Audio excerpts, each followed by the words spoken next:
Hello friends, ఈ రోజు day యొక్క స్పెషాలిటీ మీ అందరికి తెలిసిందే, నేషనల్ ఎడ్యుకేషన్ డే. సో ఈ రోజు మన ముందు బ్రదర్ సక్లేన్ గారు ఉన్నారు. ఆయన యొక్క విషయాల్లో మనం తెలుసుకుందాం. ఓకే సార్, ఎడ్యుకేషన్ డే అనేది November 11th ప్రతి సంవత్సరం కూడా మౌలానా అబుల్ కలాం ఆజాద్ గారి బర్త్డే స్పెషల్ గా మనం జరుపుకుంటాం. ఆయన the first education minister of India. ముఖ్యంగా ఆయన ఎడ్యుకేషన్ లో క్వాలిటీ ఎడ్యుకేషన్ యొక్క ఇంపార్టెన్స్ ని ఎక్కువగా వివరించారు. క్వాలిటీ ఎడ్యుకేషన్ అంటే నాలెడ్జ్ అనేది ఎప్పుడు కూడా మన బిహేవియర్ లో మనకు కనిపించాలి. అలా ఎప్పుడైతే అది కనిపిస్తుందో అప్పుడే ఆ ఎడ్యుకేషన్ అనేది పర్ఫెక్ట్ ఎడ్యుకేషన్ అని చెప్పి ఆయన చెప్పారు. కాబట్టి ఆయన యొక్క పుట్టినరోజు సందర్భంగా మనం ఈ యొక్క నేషనల్ ఎడ్యుకేషన్ డే అనేది మనందరం కూడా జరుపుకుంటాం సార్. ఓకే సార్, మీరు క్వాలిటీ ఎడ్యుకేషన్ అని చెప్పేసి అన్నారు కదా.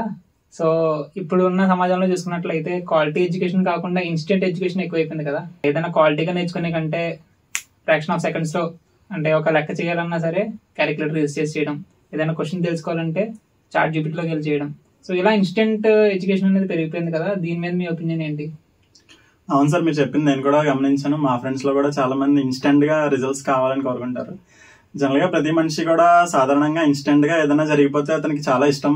అతనికి ఓపిక అనేది ఎక్కువగా ఉండదు, అంటే పేషెన్స్ ఉండదు. ఈ పేషెన్స్ లేకపోవడం అనేది అతని ఎడ్యుకేషన్ లో కూడా ఇదే విధానం ఫాలో అవుతున్నాడు. కానీ ఇదే విధానం కనుక అతను ఫాలో అయితే నిజంగా ఎడ్యుకేషన్ సిస్టమ్ అనేది ఫ్యూచర్ లో చాలా ఎక్కువగా దెబ్బతినేటువంటి అవకాశం ఉంటుంది.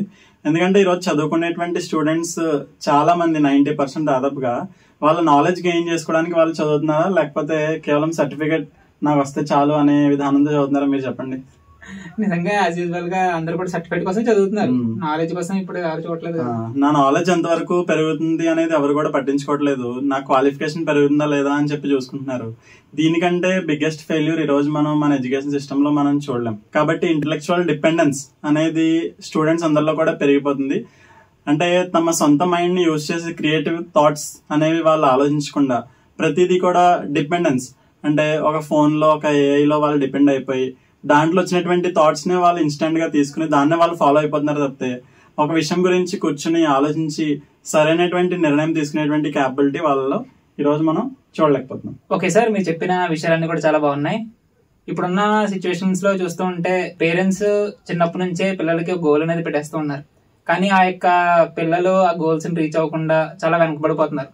నాలెడ్జ్ ని డెవలప్ చేసుకునే విషయంలో వేరే వేరే విషయాల్లో కూడా వెనకబడిపోతున్నారు. ఆ నాలెడ్జ్ గెయిన్ చేసుకోలేకపోవడానికి గల మెయిన్ రీజన్ ఏంటంటారు? నాలెడ్జ్ గెయిన్ చేసుకోవడానికి లేకపోతే స్టడీస్ లో వెనకబడడానికి, వాళ్ళ గోల్ ని రీచ్ అవ్వలేకపోవడానికి వీటన్నిటికీ ఉన్నటువంటి మెయిన్ రీజన్ ఏంటంటే డిస్ట్రాక్షన్స్. ఈ రోజు మనం చూస్తున్నాం సెల్ ఫోన్ వల్ల కలిగేటువంటి డిస్ట్రాక్షన్ అనేది పిల్లల్లో చాలా ఎక్కువగా కలిగి. ఒకప్పుడు సెల్ ఫోన్ ఉండేది కాదు, ఎప్పుడైనా ఎవరిదైనా ఇంట్లో టీవీ ఉండేది, వాళ్ళ సొంత ఇంట్లో కూడా టీవీ ఉండేది కాదు. కాబట్టి డిస్ట్రాక్షన్ అనేది చాలా తక్కువగా ఉండేది. కానీ ఈ రోజు ప్రపంచం అంతా కూడా మన చేతిలో మొబైల్ రూపంలో వచ్చేసింది. కాబట్టి ప్రపంచం అంతా కూడా మనం ఇందులో చూడొచ్చు. ఎక్కడ ఏం జరుగుతుంది, ఎక్కడ ఏం జరిగినా దాని యొక్క అప్డేట్ నోటిఫికేషన్ రూపంలో మనకు వచ్చేస్తుంది.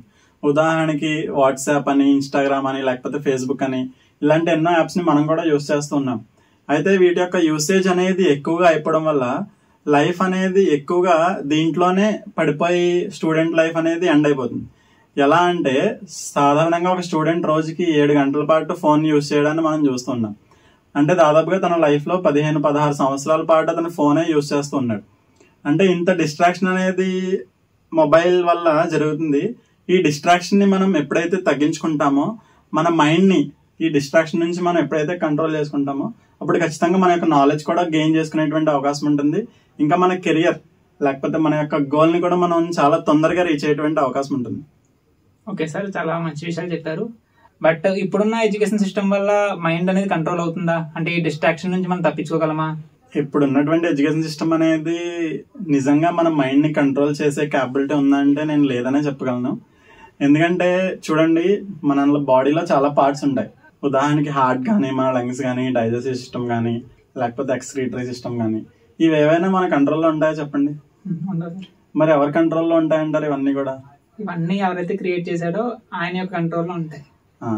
ఇప్పుడు మనం చేయాల్సినటువంటి పని ఏంటంటే ఇవన్నీ, అంటే మన బాడీని లేకపోతే పూర్తి ప్రపంచాన్ని క్రియేట్ చేసినటువంటి క్రియేటర్ అక్కడ ఉన్నాడు కదా, అతనే మనం సుప్రీం పవర్ అని చెప్పి కూడా మనం పిలవచ్చు. ఆ సుప్రీం పవర్, ఆ సుప్రీం క్రియేటర్ యొక్క అండర్లో మనం మన మైండ్ ని వర్క్ చేయించాలి. అంటే ఉదాహరణకి ఎలా అంటే మన మంచి, అంటే ఒక మంచి ఆలోచన లేకపోతే ఒక చెడు ఆలోచన కూడా నేను ఫర్దర్ స్టెప్ తీసుకునే ముందు వన్స్ నేను చెక్ చేసుకోవాలి. మెయిన్ గా మనం సుప్రీం క్రియేటర్ తో మన యొక్క కనెక్షన్ అనేది ఎస్టాబ్లిష్ చేసుకోవాలి. ఎప్పుడైతే ఈ కనెక్షన్ మనం ఎస్టాబ్లిష్ చేసుకుంటామో మన మైండ్ లో ఏ థాట్ వచ్చినా కూడా అది మంచి థాటే అవుతుంది. ఒకవేళ చెడు థాట్ నా మైండ్ లో వచ్చింది అనుకోండి, నేను ఆ చెడు థాట్ ని చెడు యాక్షన్ గా మార్చేలోపు అయ్యో లేదు నా సుప్రీం క్రియేటర్ నన్ను అబ్జర్వ్ చేస్తున్నాడు కదా అనేటువంటి భయం ఎప్పుడైతే నాలో వస్తుందో అప్పుడు నా మైండ్ కంట్రోల్లో ఉంటుంది. మన భగవద్గీత, బైబిల్, ఖురాన్ కూడా అదే చెప్తున్నాయి. నీ యొక్క మైండ్ ఏదైతే ఉందో అది నువ్వు ఎప్పుడైతే కంట్రోల్ చేసుకుంటావో అది నీకు బెస్ట్ ఫ్రెండ్ లా మారుతుంది. లేదు నీ మైండ్ ని నువ్వు కంట్రోల్లో కనుక పెట్టుకోకుండా దాన్ని విచ్చలవిడిగా వదిలేస్తే అదే నీకు బిగ్గెస్ట్ ఎనిమీగా మారుతుంది. ఇప్పుడు మన మైండ్ ని కంట్రోల్లో పెట్టుకోవాలంటే వన్ అండ్ ఓన్లీ సొల్యూషన్ ఏంటంటే మన యొక్క క్రియేటర్ చెప్పిన విధానంలో మన యొక్క మైండ్ ని మనం పని చేయించాలి. అంటే మంచి వైపునకే మనం మన మైండ్ ని పని చేయించి చెడు జోలికి వెళ్లకుండా మనం మైండ్ ని మనం ఆఫ్ చేసుకోవాలి. ఎప్పుడైతే ఈ పని చేస్తామో ఖచ్చితంగా మన యొక్క మైండ్ మన కంట్రోల్లో ఉంటుంది. మన మైండ్ మన కంట్రోల్లో ఉంటే చెప్పండి మనం ఎన్ని సాధించవచ్చు, చాలా విషయాలు సాధించవచ్చు. ఈ రోజు స్టూడెంట్ లైఫ్ లో తన మైండ్ ని తను కంట్రోల్ చేసుకోలేక ఎన్నో డిస్ట్రాక్షన్స్ కి అతను గురైపోతున్నాడు. తన మైండ్ ని 100% అతను తన కంట్రోల్లో పెట్టుకున్నట్లయితే తన ఎడ్యుకేషన్ గానీ, లేకపోతే తన యొక్క జాబ్ లైఫ్ గానీ, లేకపోతే తన యొక్క సక్సెస్ లైఫ్ గానీ ఇవన్నీ కూడా ఫస్ట్ ప్లేస్ లో అతను రాగలడు, చాలా గొప్ప గొప్ప విజయాలు సాధించగలడు. కానీ ఈ రోజు మైండ్ కంట్రోల్ లేకపోవడం వల్ల ఏం జరుగుతుందంటే ఈ రోజు తను చాలా కోల్పోవాల్సినటువంటి సిచ్యువేషన్ అనేది వస్తుంది. ఓకే సార్, మీరు చెప్పిన విషయాలు బట్టి నాకు అర్థమైన విషయం ఏంటంటే సో మన మైండ్ అనేది మన కంట్రోల్లో ఉండాలంటే ఆ యొక్క సుప్రీం క్రియేటర్ తో మన కనెక్షన్ అనేది ఉండాలని చెప్పేసి నాకు క్లియర్ గా అర్థమైంది. కాబట్టి మౌలానా అబుల్ కలాం ఆజాద్ ఏదైతే కలగన్నారో క్వాలిటీ ఎడ్యుకేషన్ అంటే మన నాలెడ్జ్ పెరగడంతో పాటు మన యొక్క మైండ్ మీద మన కంట్రోల్ కూడా పెరగాలి, అలాగే మన బిహేవియర్ కూడా మంచి దారిలో ఉండాలి.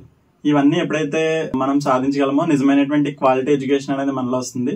ఈ రోజు నేషనల్ ఎడ్యుకేషన్ డే మనం సెలబ్రేట్ చేసుకోవడానికి నిజంగా మనందరం కూడా అర్హులం అవుతాం. కాబట్టి ఎడ్యుకేషన్ కాదు, క్వాలిటీ ఎడ్యుకేషన్ విత్ వాల్యూస్ ని మనందరం కూడా పొందేలా ఉండాలి. సో మీ అందరికి కూడా ఈ యొక్క వీడియో చాలా యూస్ఫుల్ అవుతుందని చెప్పి అనుకుంటున్నాను. చివరిగా మీ అందరికీ నేషనల్ ఎడ్యుకేషన్ డే శుభాకాంక్షలు.